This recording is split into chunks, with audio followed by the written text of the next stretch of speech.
Ce n'est pas un hasard.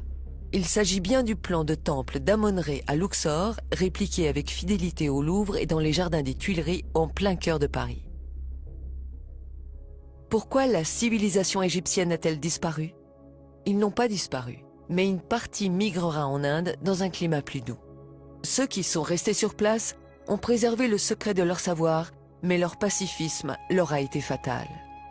Ils n'avaient pas développé d'armée puissante. Tous ceux qui visitaient l'Égypte repartaient éblouis par le pays des Lumières. Au fil des siècles, le savoir d'Imhotep et des Égyptiens s'échappera et se propagera à travers le monde entier. Leur savoir ne sera pas perdu. Il sera partagé, parfois pris de force par les Perses, les Grecs, les Philistins, les Romains, le monde entier. Il sera transmis de génération en génération. Pendant presque 3000 ans, Imhotep a été vénéré comme un dieu. Des pèlerins venaient chaque année de tous les coins du monde jusqu'en l'an 350, date à laquelle Constantin décida de convertir tout l'Empire au christianisme. À partir de cette époque, les temples dédiés à Imhotep le prophète seront détruits et les prêtres massacrés. Les croyances païennes et égyptiennes ancestrales seront toutes effacées. Imhotep sera remplacé par Jésus-Christ et il tombera dans l'oubli. Le traité d'Imhotep sera remplacé par le serment d'Hippocrate. Les Afro-Égyptiens étaient vus comme des dieux pour les peuples qui les rencontraient. Nous réalisons maintenant qui sont ces extraterrestres et ces dieux. C'étaient les premiers scientifiques de l'humanité, les pères de la chimie, de la physique, des mathématiques et de la géométrie. Les Égyptiens ont fondé la civilisation moderne. Le Nil était doublement sacré. Il offrait de la nourriture, mais pas seulement. Le Nil leur a donné ce qu'il y a de plus précieux au monde, le temps. Du temps, 4 mois par an pour réfléchir et observer. Du temps pour faire de la science. Qu'est-ce que la science? Quelle est la définition de la science même? La science est expérimentale, vérifiable et visible.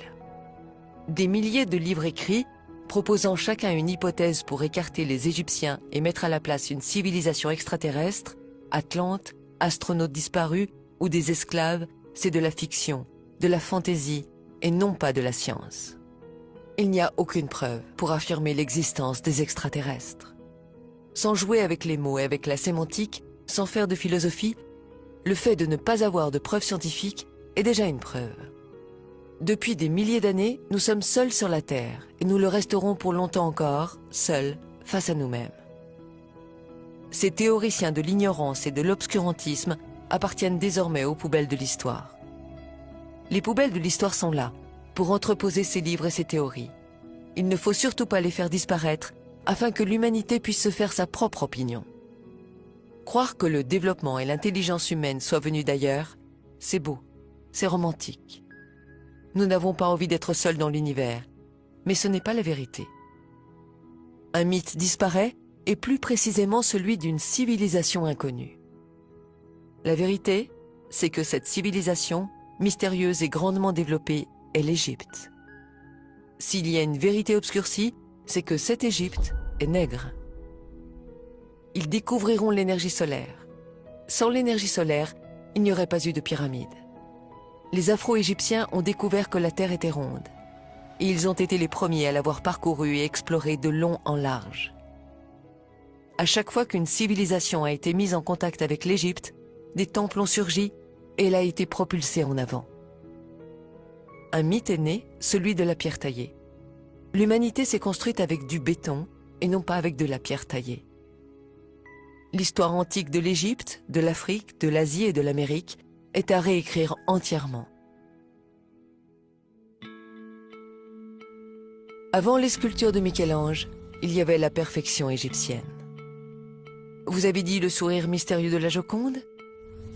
Regardez plutôt le sourire énigmatique de Ramsès II. Vous cherchez les Atlantes? Les voici. Ils sont en Égypte. Avec les tandems chimie et physique, maths et géométrie, l'Égypte nègre a permis de bâtir des temples, des rues, des maisons, des stades, bref, de quoi construire l'humanité. Ils ont posé les piliers de la science, le premier alphabet et son art, la philosophie, la médecine, les religions. Ils sont à l'origine des cultures du monde. Ils ont créé les cultures du monde. C'est cela le plus grand mystère de l'humanité. Là où ils mettaient les pieds pour se reposer, ils bâtissaient un temple et plus tard une ville était née. Posons la bonne question. Devait-on en finir avec le mystère des pyramides entretenues par certains égyptologues? L'Égypte a une tâche importante, celle de préserver le berceau de l'humanité. Il est du devoir de tous les pays de l'aider, car si vous n'avez pas de passé, vous n'aurez pas de futur. Imhotep a été le plus grand scientifique de l'humanité. Et les nègres d'Afrique ont donné leur savoir, la chimie, l'architecture, la géométrie, les mathématiques à tous les autres peuples. Et en retour, qu'a-t-elle reçu en récompense? Des siècles d'esclavage, de souffrance, la misère, les massacres, et ça n'en finit pas. Le pillage et l'insulte envers l'Afrique continuent. Et si enfin on mettait tout en commun? Il est temps que l'humanité grandisse.